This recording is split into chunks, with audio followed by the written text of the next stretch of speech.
Welcome to Stoic Vivu, where we transform ancient wisdom into practical tools for modern life. Today's question hits close to home. Does your life feel completely out of control? Like you're constantly reacting instead of living? You're not alone. In fact, nearly 2,000 years ago, the most powerful man in the world felt exactly the same way. Picture this. It's the year 170 AD.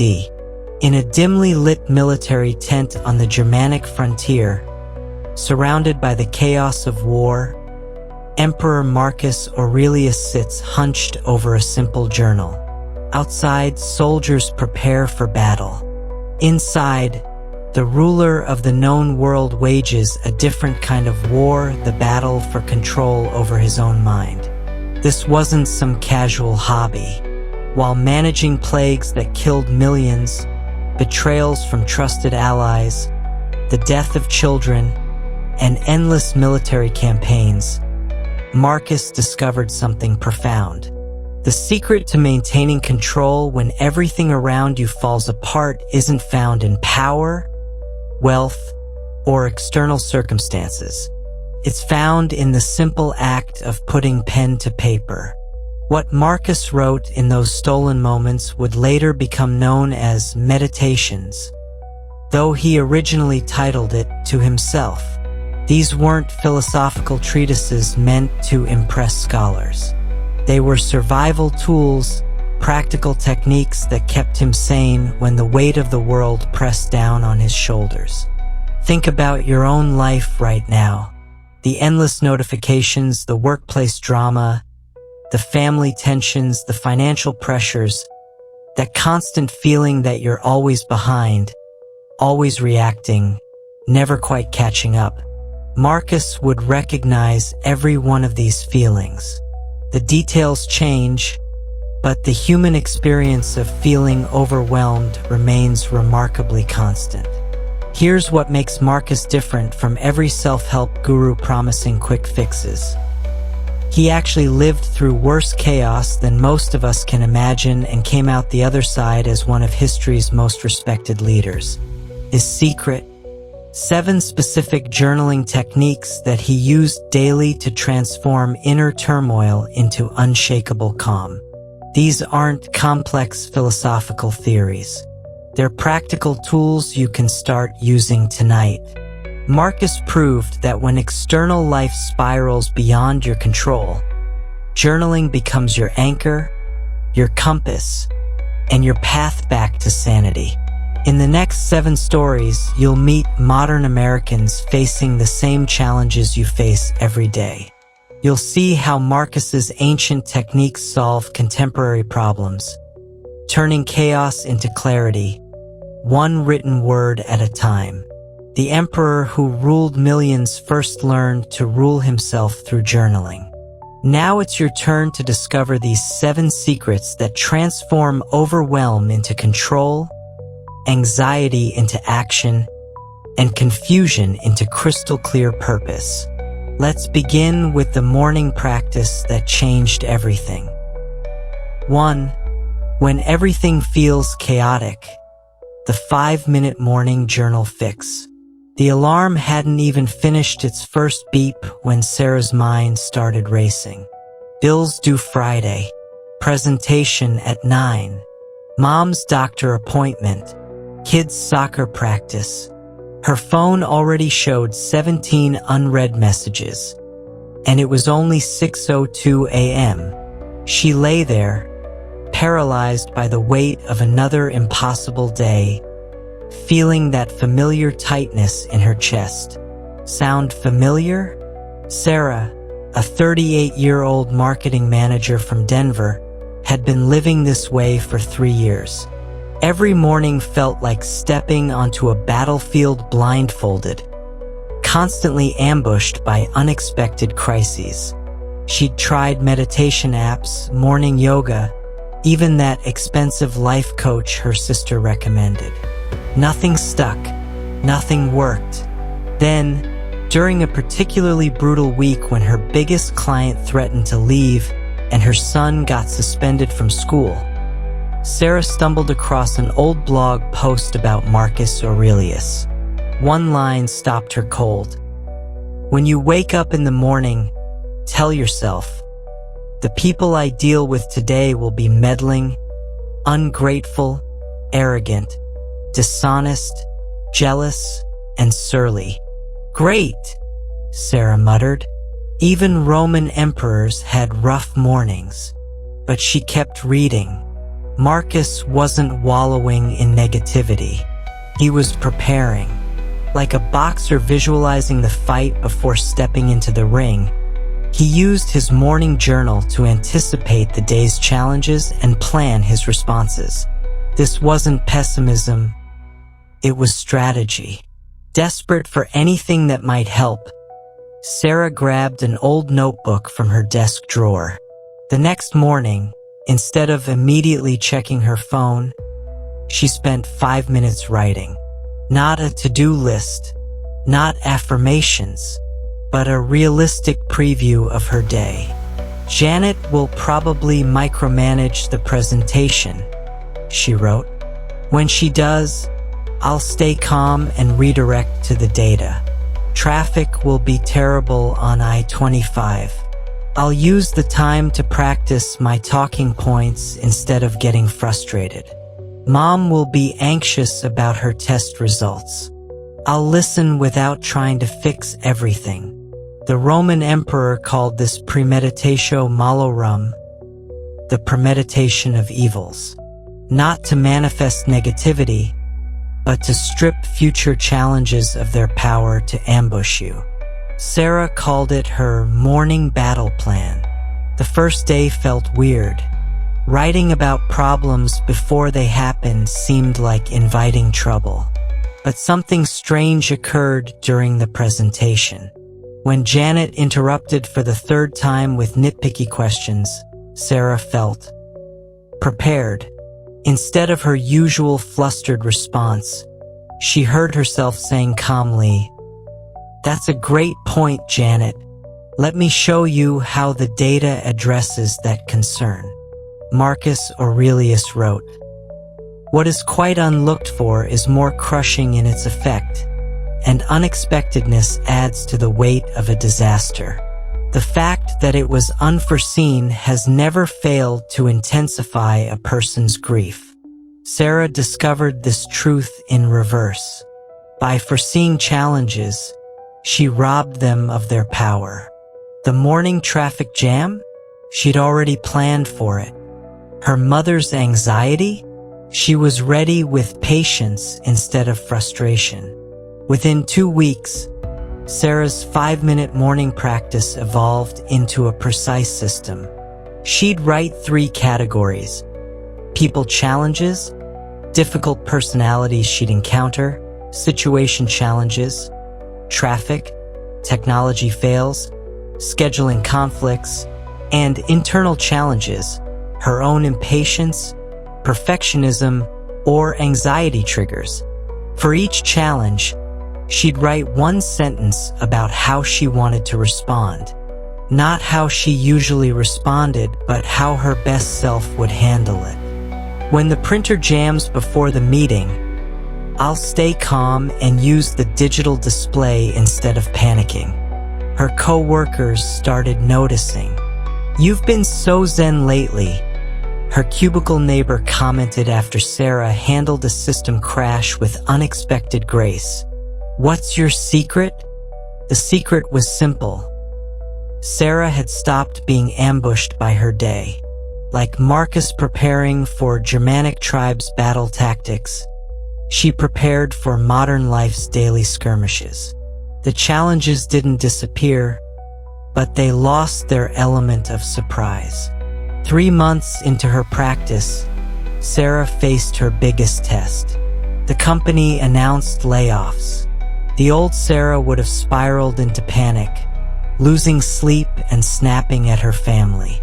But that morning, she wrote, "If I'm laid off, I'll use it as an opportunity to finally start that consulting business.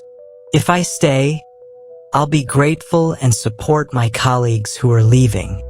She kept her job, but more importantly, she kept her composure. The practice had rewired her relationship with uncertainty. Marcus wrote, "Confine yourself to the present." Sarah learned that the present becomes manageable when you've already rehearsed it in writing.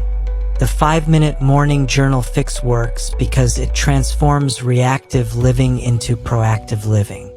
You're no longer a pinball bounced between circumstances. You're a chess player thinking 3 moves ahead.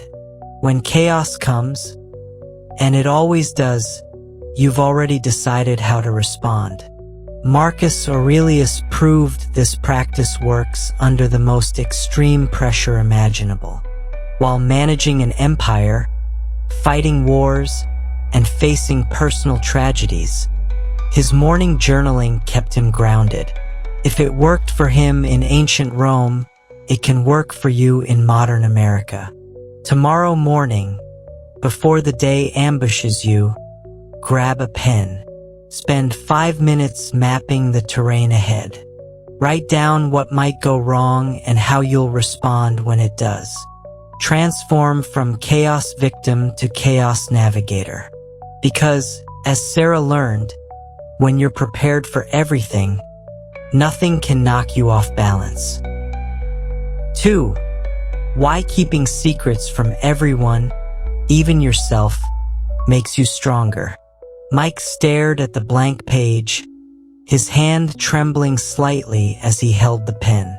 The 45-year-old construction foreman from Chicago had built skyscrapers, managed crews of hundreds, and survived a nasty divorce. But somehow, writing his honest thoughts felt more terrifying than walking steel beams 30 stories up. "This is stupid," he muttered, glancing around his empty apartment as if someone might catch him. The journal had been an impulse buy, grabbed during a particularly dark Tuesday when he'd found himself sitting in his truck after work, unable to face another evening of ESPN and microwave dinners. What Mike didn't know was that 2,000 years ago, Marcus Aurelius faced the same hesitation. The Emperor of Rome, the most watched man in the ancient world, discovered something counterintuitive. The most powerful writing happens when no one, not even your future self, will read it. Mike's first attempt was painful. "I'm supposed to write about my feelings? What am I, 13? But then he remembered something his grandmother used to say, "The heaviest secrets are the ones we keep from ourselves." So he wrote the truth. Not the version he told his buddies at the bar. Not the brave face he wore at work. The real truth. "I'm terrified I'll die alone. I miss my kids so much it physically hurts. Sometimes I drive past my old house just to see if their bikes are in the yard." The words looked alien on the page. Mike had never admitted these things, even in his own head. He quickly shut the journal and shoved it under his bed, feeling exposed despite being completely alone. But something strange happened over the next few days. That crushing weight he carried everywhere felt lighter. Not gone, but manageable. Like he'd finally set down a backpack full of rocks he didn't realize he'd been carrying. Marcus Aurelius understood this paradox. He titled his journal to himself, "Not Meditations as we know it today." These weren't performances or teachings. They were conversations with the only person who needed to hear them, himself. "Be like the rocky headland on which the waves constantly break," he wrote in private. "It stands firm, and round it the seething waters are laid to rest." Mike returned to the journal 3 nights later. This time, he wrote about work. "Thompson's gunning for my job. I see him schmoozing with the bosses. 20 years I've given this company, and some kid with a degree thinks he can push me out." But as he wrote, something shifted. On paper, his paranoia looked different. Was Thompson really plotting, or was he just ambitious? Was Mike's fear about Thompson, or about his own relevance in a changing industry? The privacy of the journal allowed Mike to explore thoughts he couldn't share with anyone, not because they were shameful, but because they were unformed, vulnerable, still taking shape. In public, even with close friends, we perform. We edit. We package our thoughts for consumption. But in a truly private journal, the performance ends. A month into his practice, Mike discovered the second power of secret journaling. You can't lie to an audience that doesn't exist. When he wrote, "I'm fine with the divorce," the words looked ridiculous. So he crossed them out and wrote the truth. "I'm not fine. I screwed up. I chose work over family for 20 years, and now I'm paying the price." This brutal honesty became Mike's superpower.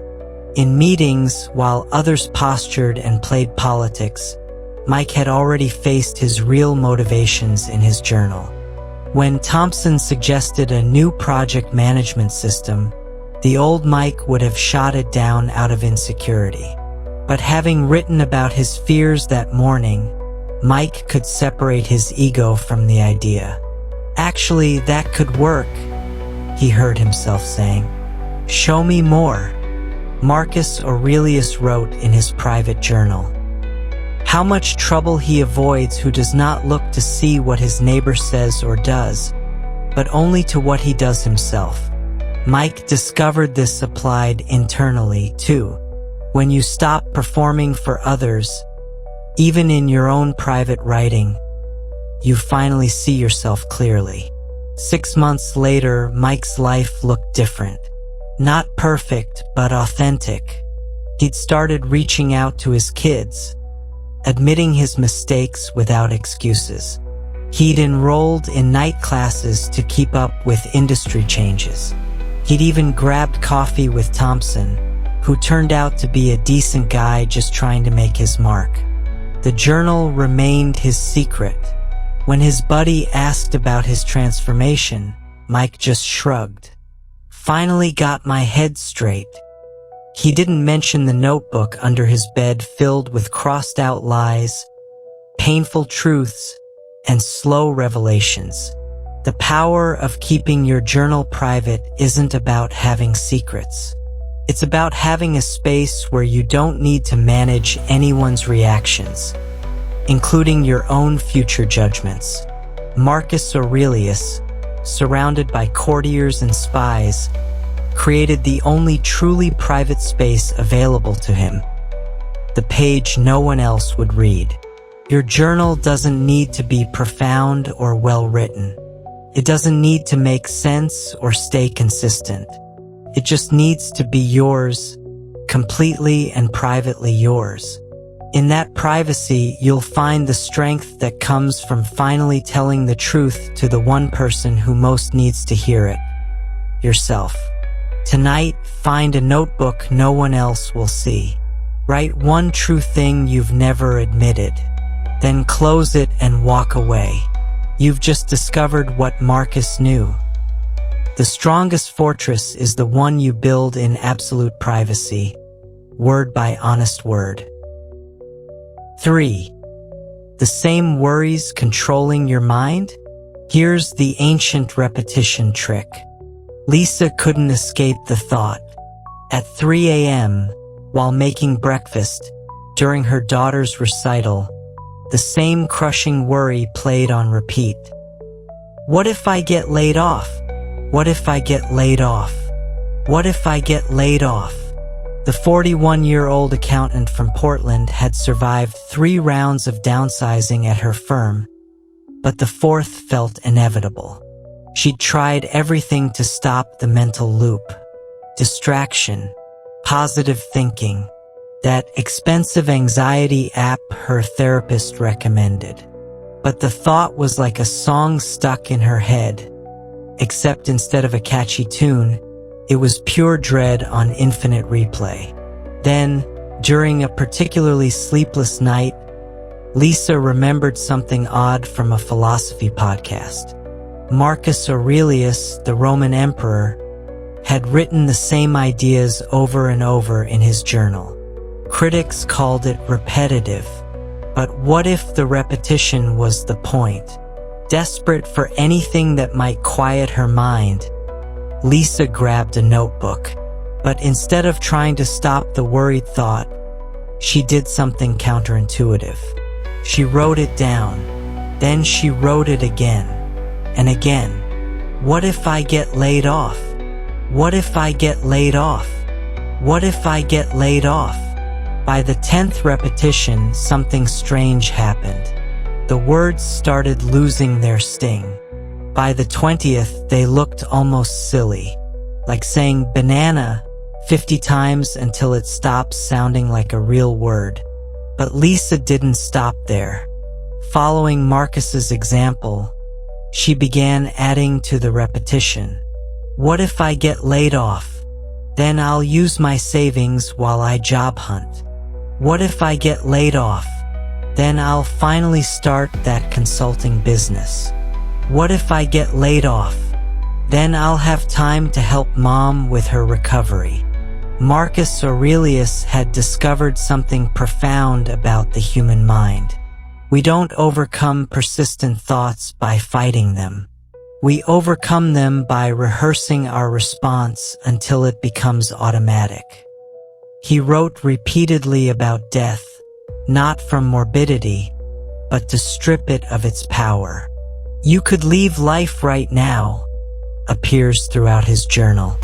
Let that determine what you do and say and think. Lisa expanded her practice. Every morning, she'd write her core worries 3 times each, followed by her planned response. What if I get laid off? I'll activate my 3-month financial plan. What if Emma doesn't get into college? We'll explore gap year options together. What if my health screening shows something bad? I'll face it with the same courage mom showed. Her coworker Jennifer noticed the change first. You seem so calm lately. Aren't you worried about the restructuring? Lisa almost laughed. Worried? She'd written about job loss 73 times in the past month. She'd planned for it, prepared for it, mentally rehearsed it until the fear had worn smooth like a river stone. Whatever happens, happens, she said, surprising herself with her genuine calm. The repetition trick works because it hijacks the same mechanism that creates anxiety. Our minds repeat worries naturally, each repetition adding emotional weight. But when we consciously repeat them in writing, adding our rational response, we're programming a new pattern. Instead of worry leading to panic, it leads to a plan. Marcus wrote, "The impediment to action advances action. What stands in the way becomes the way." Lisa discovered this applied to thoughts, too. The worried thought that blocked her peace became the very tool for achieving it. 3 weeks into her practice, Lisa faced an unexpected test. Not job loss, something worse. Her mammogram showed an abnormality. The old Lisa would have spiraled into catastrophic thinking. But as she sat in the parking lot after receiving the news, she pulled out her journal. What if it's cancer? Then I'll fight it with everything I have. What if it's cancer? Then I'll show Emma how to face fear with grace. What if it's cancer? Then I'll use my experience to help others. She wrote each line 5 times, her hands steady, her mind clearing. By the time she drove home, she'd moved from panic to plan. The biopsy results came back benign, but Lisa had already won the real battle, the one in her mind. The ancient Stoics called this practice spiritual exercises, not because they were religious, but because they strengthened the spirit like physical exercise strengthens the body. Just as you wouldn't do one push-up and expect to be strong, you can't write one worry and expect to be free. The repetition is the workout. 6 months later, the layoffs finally came. Lisa's name was on the list, but instead of devastation, she felt an odd relief. She'd rehearsed this moment 127 times in her journal. Her response was automatic. Update resume, activate network, schedule coffee meetings. Within 3 weeks, she had 2 offers and a consulting contract. "How are you so composed?" her former colleague asked over lunch. "I'd be freaking out." Lisa thought of Marcus Aurelius, writing by lamplight in his tent, repeating the same truths until they became part of him. "I've been practicing," she said simply. "Tonight, take your most persistent worry, the one that wakes you at 3 a.m., that hijacks your shower thoughts, that turns your stomach during happy moments. Write it down, then write it again and again. Add your response. Repeat until the words lose their power and your response becomes reflexive. Because, as Lisa learned, the thoughts that control us only have the power we give them. Take that power back one repetition at a time. Transform your mental prison into your training ground. Make repetition your ally, not your enemy. For when you're about to lose it, the 2-minute rage to calm method. The email made David's vision blur with rage. His colleague had just thrown him under the bus in front of the entire management team, claiming credit for a project David had spent 6 months perfecting. The 36-year-old software engineer from Austin felt his hands shake as he started typing a response that would end careers, starting with his own. 5 minutes earlier, David had been fine. 5 seconds from now, he might destroy a decade of professional reputation. But in this moment, suspended between fury and action, David remembered something his daughter had said after learning about Marcus Aurelius in school. He wrote angry letters he never sent. With superhuman effort, David minimized his email and opened a blank document. His fingers flew across the keyboard, but instead of sending career suicide to his boss, he wrote to no one. "Brian is a backstabbing piece of garbage who wouldn't know innovation if it bit him. He sat in maybe 2 meetings while I pulled all-nighters. Now he's presenting MY architecture as his vision. I hope his Tesla catches fire." David wrote for 2 minutes straight.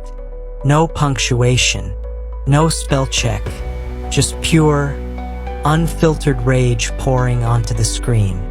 He wrote things that would make HR faint. He wrote words his mother didn't know he knew. He wrote until his fingers hurt and his breathing slowed. Then he read what he'd written, and something strange happened. He actually laughed. Not because Brian's betrayal was funny, but because his own response looked absurd in black and white. Hope his Tesla catches fire? Really?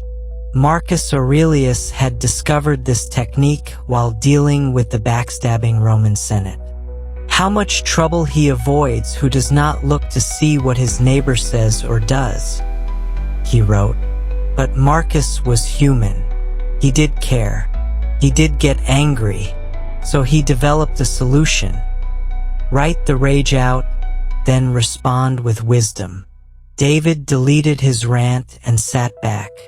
The anger wasn't gone, but it had moved from his chest to the page, from hot emotion to cool text he could examine.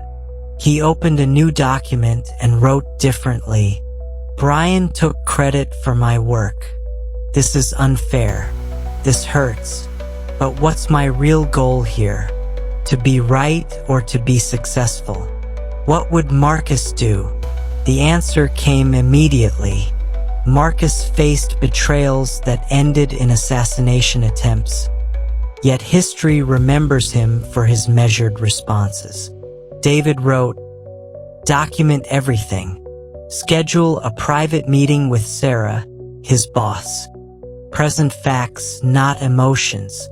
Let Brian hang himself with his inability to answer technical questions. 2 minutes. That's all it took to transform from potential career destruction to a strategic response." David scheduled the meeting with Sarah, bringing his original project documents and commit history. When she asked Brian to explain the technical details he'd supposedly designed, his fumbling made the truth obvious without David saying a word. The science behind this technique is simple. Strong emotions hijack our prefrontal cortex, the brain's rational decision-maker. Writing activates different neural pathways, engaging the logical mind while giving emotions an outlet. It's like a pressure release valve for your fury. David turned this discovery into a system. He created a folder on his computer called Letters Never Sent. Whenever he felt the rage rising at work, in traffic, reading news online, he'd open a document and unleash for exactly 2 minutes. Then he'd delete it and write his actual response. The collection grew quickly, to the driver who cut him off, to his ex-wife's lawyer, to the contractor who botched his kitchen, to the politician whose policies made him furious. None were sent. All served their purpose. 3 months later, David faced his biggest test. His daughter Emma came home crying. Some kids at school had created a cruel meme about her, sharing it across social media. David's paternal rage went nuclear. He wanted to call parents, threaten lawsuits, maybe show up at school and make some 13-year-olds cry. Instead, he told Emma, "Give me 2 minutes," and went to his computer. What he wrote would have gotten him arrested. It involved creative punishments for cyberbullies that would make medieval torturers squeamish. But after 2 minutes of typing fury, he returned to Emma clear-headed. "Let's document everything," he said calmly. "Screenshot all posts. We'll meet with the principal tomorrow. And tonight, let's talk about Marcus Aurelius and how he handled public humiliation." They spent the evening reading Marcus's thoughts on reputation. How much trouble he avoids who does not look to see what his neighbor says or does. Emma even started her own journal, writing out her hurt instead of responding to the bullies online.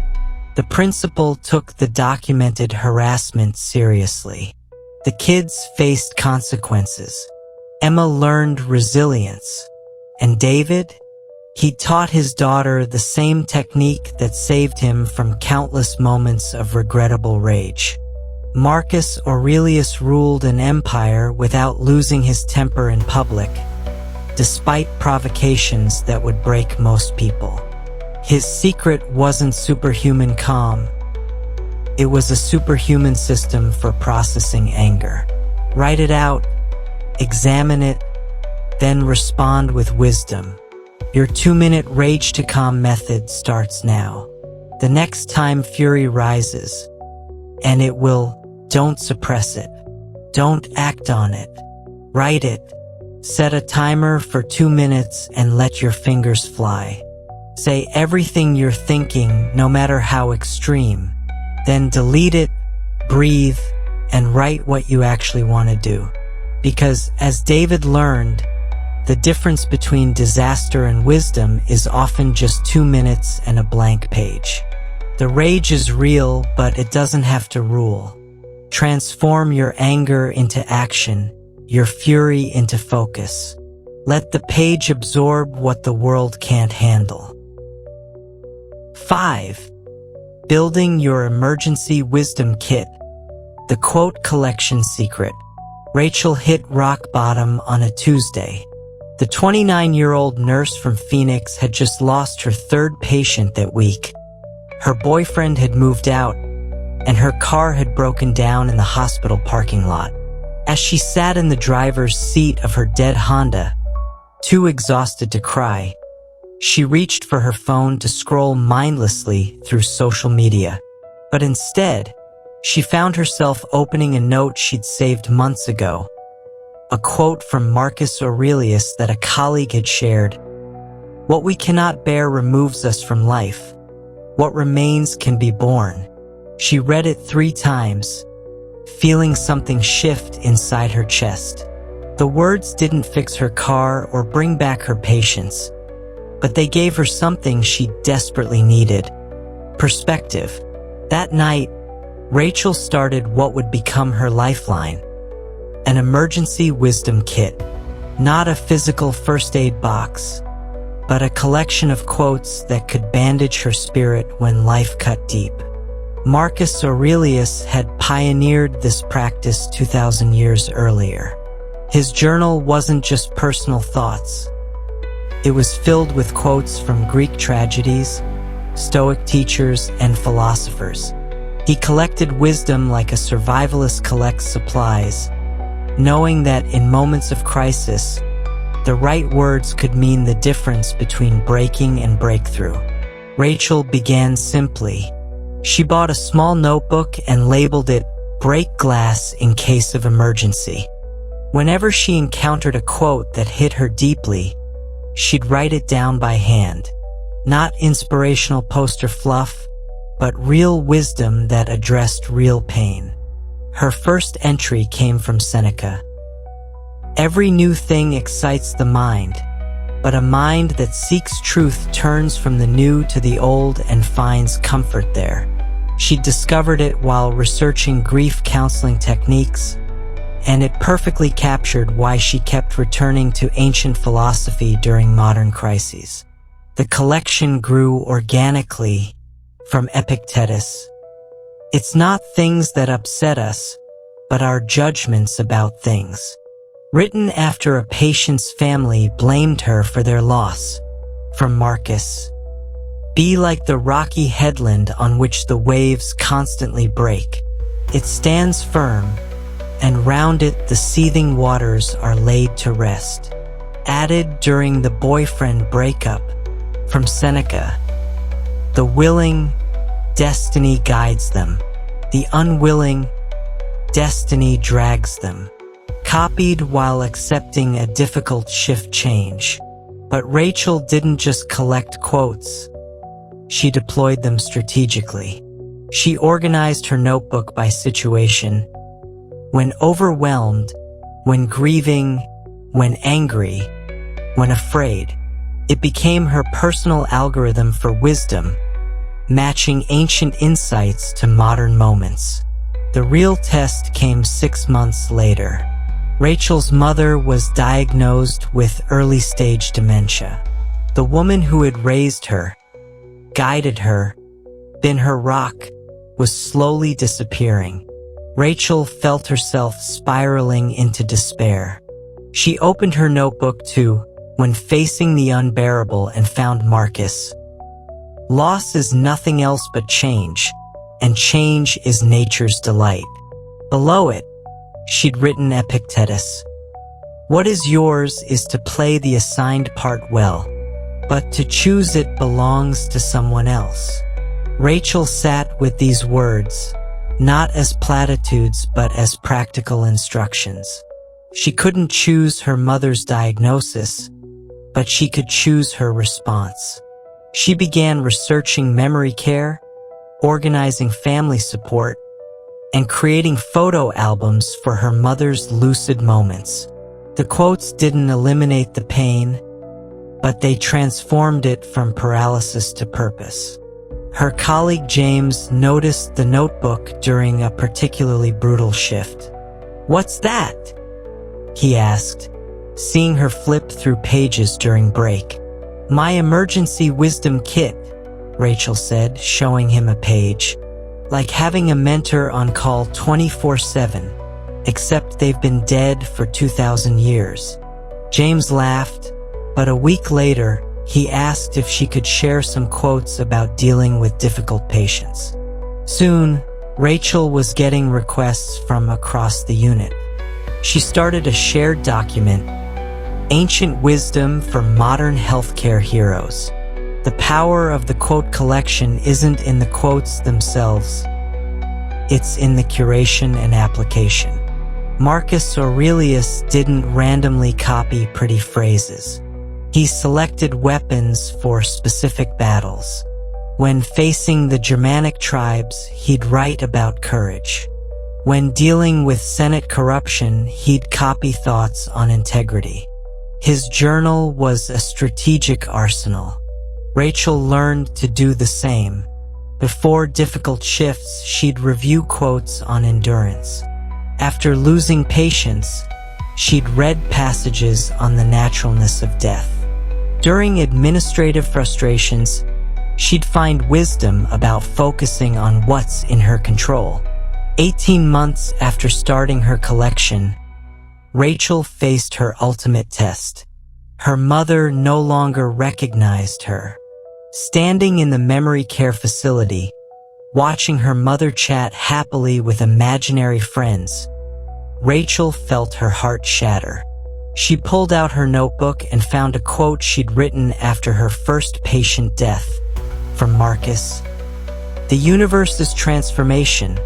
Our life is what our thoughts make it." Below it, her past self had written, "Mom taught me to see beauty in difficulty.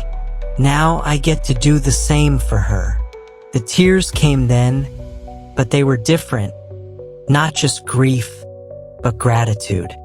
Her mother might not remember teaching her resilience, but the lessons lived on in Rachel's actions and in the wisdom she'd collected. Your emergency wisdom kit starts with one quote that speaks to your current struggle. Write it down physically with your hand, not typed. Put it where you'll see it during hard moments. Add to it whenever you find words that feel like truth. Organize it by the battles you face. Because when life inevitably knocks you down, you'll have the condensed wisdom of humanity's greatest thinkers ready to pull you back up. As Rachel learned, the right words at the right moment aren't just comforting, they're transformative. Build your kit now before the emergency comes. Your future self will thank you. 6. The 5 questions that give you back control of your life. The notification sound made Jessica's heart sink. Another crisis email at 9 p.m. The 34-year-old project manager from Seattle closed her laptop without reading it. She couldn't handle one more emergency today. Her team was burned out. Her deadlines were impossible. And she just canceled dinner plans for the 3rd time this month. "I used to love this job," she muttered, pouring her 4th coffee of the day. Now she felt like a hamster on a wheel, running faster but getting nowhere. That weekend, while cleaning out old boxes, Jessica found a notebook from a leadership seminar. One page had a Marcus Aurelius quote she'd highlighted. "Ask yourself at every moment, is this necessary?" Below it, the instructor had written, "The emperor used questions to stay centered. Try it." Desperate for anything that might help her regain control, Jessica decided to experiment. If questions worked for a Roman emperor managing an empire, maybe they could help her manage her chaotic life. She started with Marcus's question that Sunday night. Question 1. Is this necessary? Jessica listed Monday's planned activities. 17 meetings, 43 urgent emails, 3 reports nobody would read. She put a star next to truly necessary items. Only 6 had stars. "Why am I doing the rest?" she wrote. The answer stung. Because I always have. Because saying no feels scary. Because I think being busy means being important. The next morning, Jessica canceled 4 meetings and combined 3 others. Nobody died. The world kept spinning. She actually finished work by 6 p.m. Emboldened, she found for more questions Marcus used repeatedly in his journal. Question 2. What am I actually upset about? Tuesday brought a clash with Kevin from accounting. He'd questioned her budget projections in front of the entire leadership team. Jessica felt furious until she wrote about it that evening. Am I mad about Kevin's questions, or that he might be right? Am I upset about the public challenge, or that I didn't prepare better? Marcus wrote, how much more grievous are the consequences of anger than the causes of it? Jessica realized she'd spent 3 hours stewing over a 5-minute interaction. The real issue wasn't Kevin. It was her own insecurity about the numbers. Question 3. What's in my control here? Wednesday's crisis. Her top developer announced he was leaving for a competitor. Jessica's first instinct was panic. How could she meet deadlines without Brian? What if others followed? But the question forced a different perspective. She couldn't control Brian's decision. She could control the transition plan, knowledge documentation, and team morale. She spent her energy on those instead of catastrophizing. Confine yourself to the present, Marcus advised. Jessica found that focusing on what she could control in the present made the future less terrifying. Question 4. How would I advise a friend in this situation? Thursday brought a familiar dilemma. Her boss wanted her to commit to another project, but she was already drowning. Old Jessica would have said yes immediately, then suffered in silence. But when she imagined her best friend asking for advice about the same situation, the answer was obvious. Tell him you need to deliver on current commitments before taking on new ones. Offer to revisit next quarter. Marcus often wrote about seeing ourselves objectively. This question created that distance. Jessica sent a polite but firm email declining the project. Her boss responded, "Thanks for being honest about bandwidth. Let's discuss priorities tomorrow." Question 5. What would this look like if it were easy? Friday's challenge seemed insurmountable. Creating a project roadmap for the next 6 months with incomplete requirements and shifting priorities. Jessica had been dreading it all week. But this question, one she'd adapted from Marcus's emphasis on simplicity, changed her approach. Instead of a complex Gantt chart that nobody would follow, what if she created a simple 1-page visual? Instead of predicting every detail, what if she built in monthly adjustments? By asking what would easy look like, she'd found a solution that was both practical and flexible. The roadmap took 2 hours instead of 2 days. Jessica made these 5 questions her nightly practice. Before bed, she'd spend 10 minutes writing answers in her journal. Not essays, just honest responses to whatever felt most relevant that day. The transformation wasn't instant, but it was real. After a month, her team noticed. "You seem so much calmer lately," Brian mentioned during his exit interview. "What changed?" "I started asking better questions," Jessica said. "Wanna know which ones?" She shared the 5 questions with her team. They started using them in meetings. "Is this necessary?" became shorthand for killing pointless tasks. "What's in my control?" stopped spiral sessions. Team morale improved. Productivity increased. 6 months later, Jessica's life looked different. Same job, same challenges, but completely different approach. She worked fewer hours but accomplished more. She said no to good opportunities to say yes to great ones. She stopped trying to control everything and focused on controlling the right things.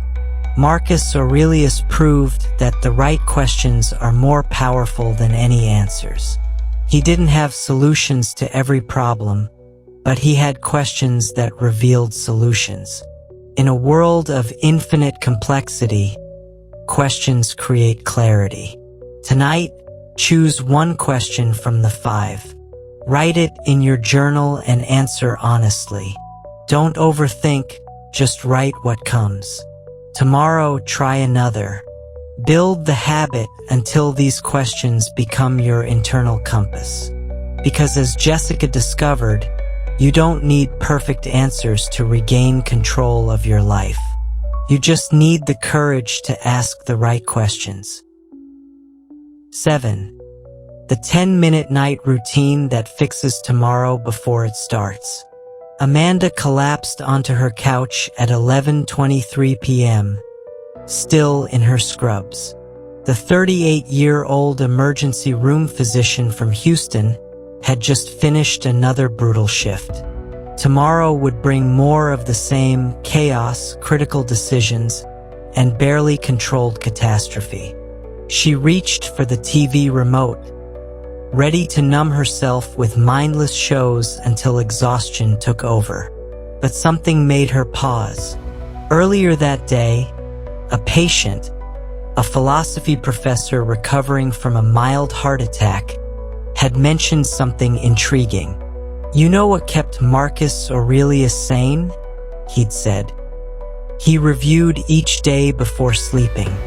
Figured if it worked for plague and war, it might work for modern stress." Amanda was skeptical. She barely had energy to brush her teeth, let alone journal.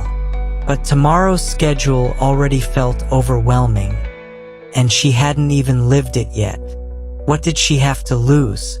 She found an old notebook and set her phone timer for 10 minutes. "Let's see what an emperor can teach an ER doctor," she muttered. Marcus Aurelius and his mentor Seneca had both practiced evening reflection. Seneca described it perfectly.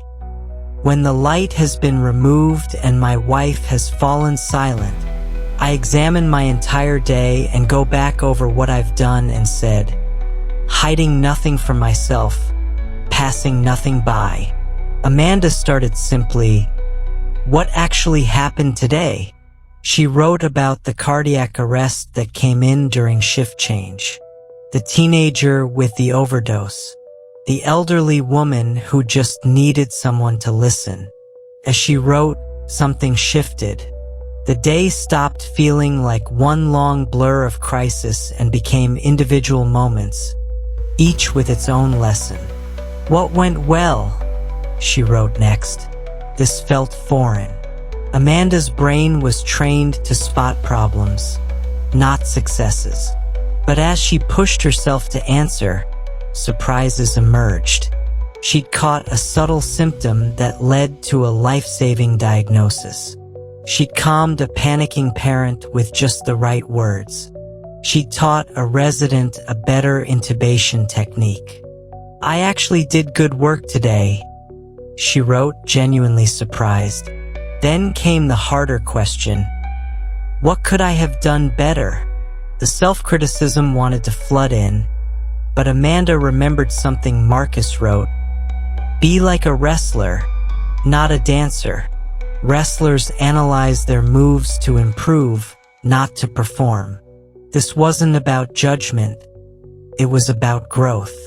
She wrote honestly, "Snapped at the nurse during the trauma case, apologize tomorrow. Forgot to eat lunch again, pack protein bars.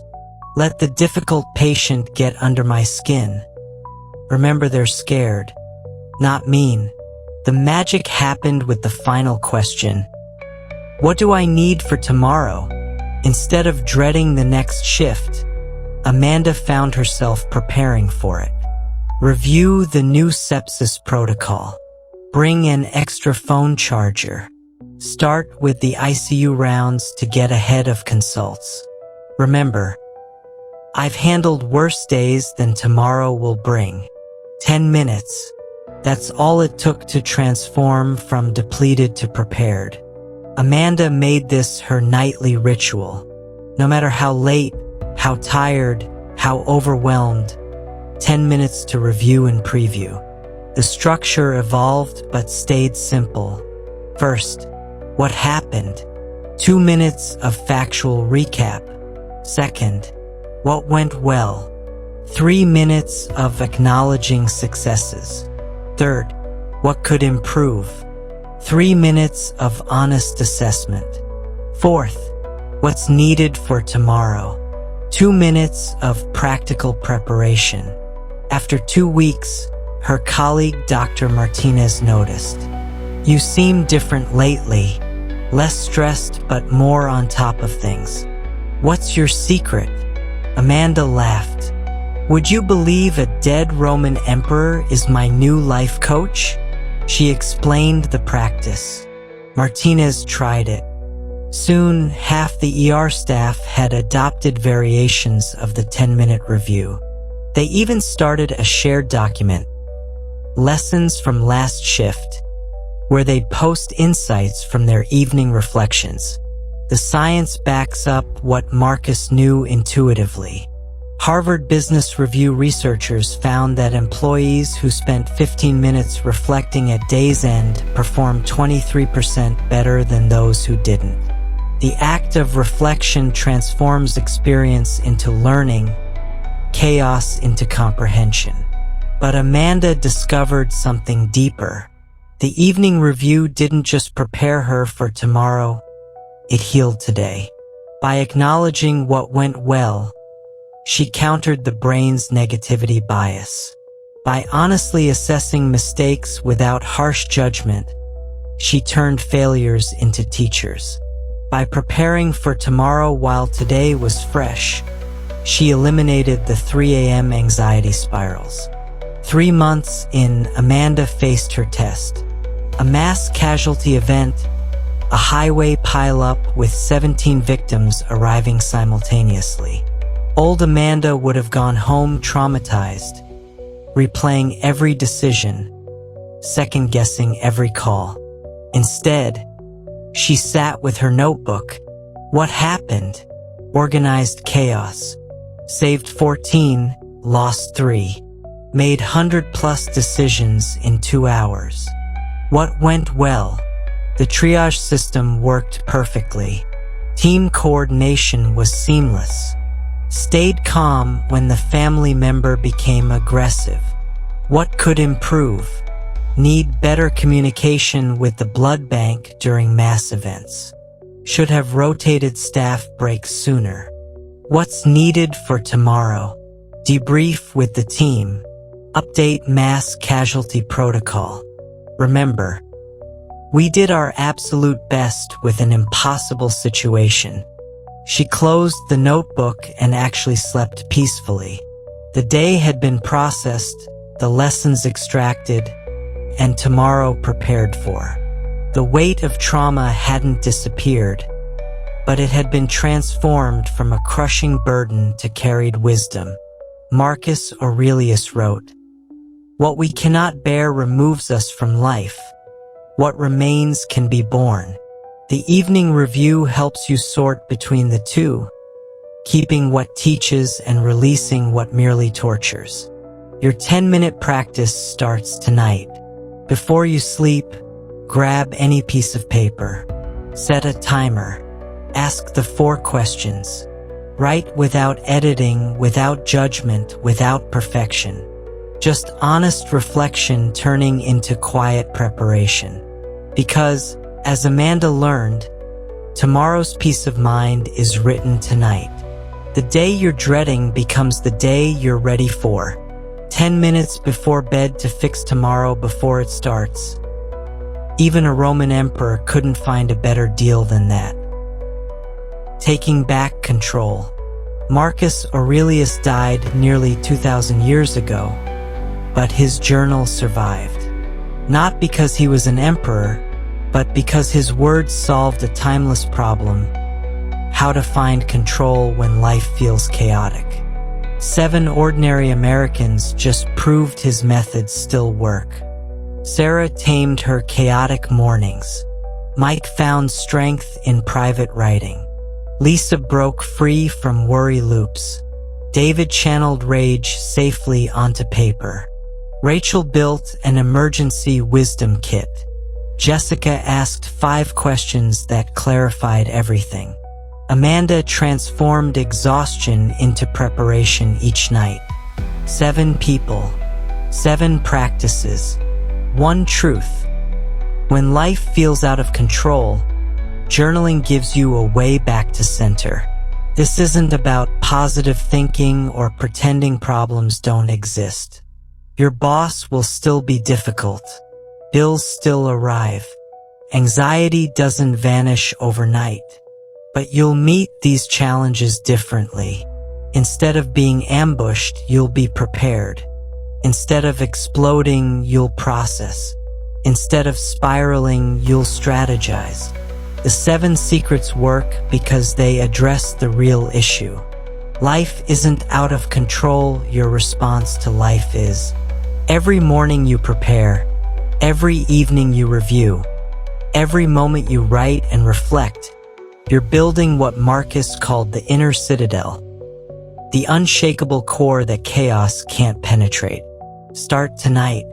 Choose 1 practice: morning preparation for daily challenges, private writing for authentic self-discovery, repetitive writing to break worry loops, 2-minute rage release on paper, quote collection for difficult moments, 5 questions for life clarity, 10-minute evening review. You don't need a fancy journal or perfect words. Sarah used a gas station notebook. Mike wrote on his phone. What matters is starting. Marcus proved something remarkable. Without modern psychology or self-help books, he found a way to stay sane under impossible pressure. His tool was simple: honest writing, daily practice, and practical application. If it worked in ancient Rome, it works in modern America. But knowing isn't enough.